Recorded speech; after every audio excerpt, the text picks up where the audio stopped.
आज 26 एप्रिल म्हणजे एक स्पेशल दिवस, माझा बर्थडे काही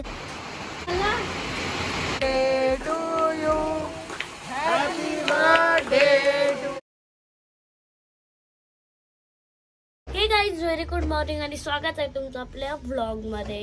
आज 26 एप्रिल म्हणजे एक स्पेशल दिवस, माझा बर्थडे गाईज आज।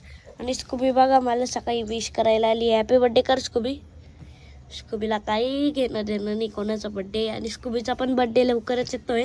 आणि रात्री ना 1 वाजता लाईट गेली, ती डायरेक्ट 4 वाजता आली, त्यामुळे आम्ही बाहेर झोपलेलो होतो कारण की बाहेर थंडी हवा लागते। आता मी आंघोळ वगैरे पण केली आणि पूर्ण रेडी झालोय।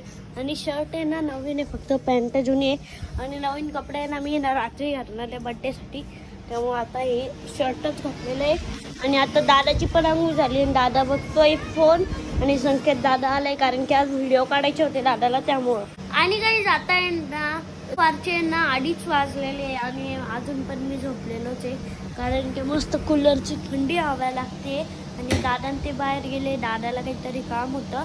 आणि आता मम्मी करते कोणता तरी शेक। कोणता करते मम्मी? हा, चिकूचा शेक करते कारण की चिकूचा शेक प्यायची नाही इतकी सवय लागली। आवडा आधी करायचा ना तर मग मला द्यायचा, तर मला इतका आवडायला लागला तर मम्मीने पण शिकून घेतलं आणि मम्मी रोज करते आता चिकू शेक। आता मी ना थोड्या वेळ झोपतो, पहिले चिकू शेक वगैरे पितो, मग थोड्या वेळ झोपतो। लिटरली या कपड्यांमध्ये इतकी गरमी होती ना, पण राहू द्या आता काढायचं नाही। तर आता मी एकदा चिकू शेक कधी बनतो त्याचा वेट आहे, नंतर मग झोपून राहायचं आहे।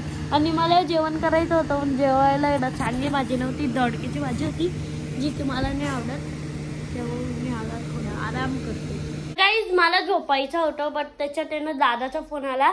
दादा बोलला की शॉपवर या, फ्रोझनला जायचंय कारण की नारळ दीदीला शूज घ्यायचा होता। त्यामुळे मी आता रेडी पण झाले, म्हणजे मी रेडीच होतो, फक्त भांग वगैरे पाडलाय। आणि आता मम्मी पण रेडी होतोय, नंतर शॉपवर जायचंय आम्हाला। तर आता फायनली आम्ही फ्रोझनला आलोय आणि इथं गाडी पार्क केली आहे आणि आता जाऊ वरती। तर गाईस आता मी ना कपडे घातले आणि मी ना खाली ब्लॅक कलरची जॉगर आणि वरती एक टी शर्ट। मी ना बर्थडे साठी वेगळे कपडे घेतलेले होते ऍक्च्युली, बट आज आम्ही फ्रोझनला गेलतो ना तर तिथून पण घेतले, त्यामुळे ते घातले। आणि आता मम्मी स्वयंपाकाला बनवते एक स्पेशल जे की मला आवडतं, बिर्याणी।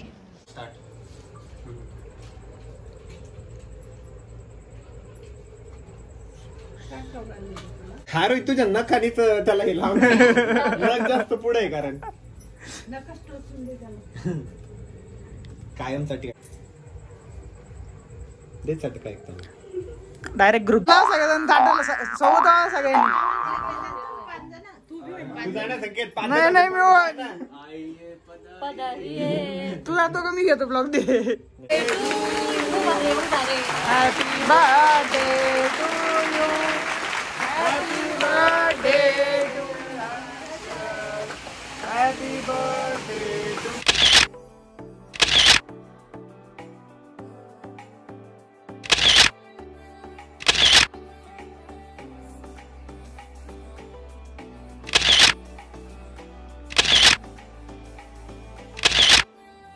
तर गाईस कसा वाटला आजचा ब्लॉग कमेंट करून नक्की सांगा, आणि माझे गिफ्ट पण कसे वाटले ते पण सांगा।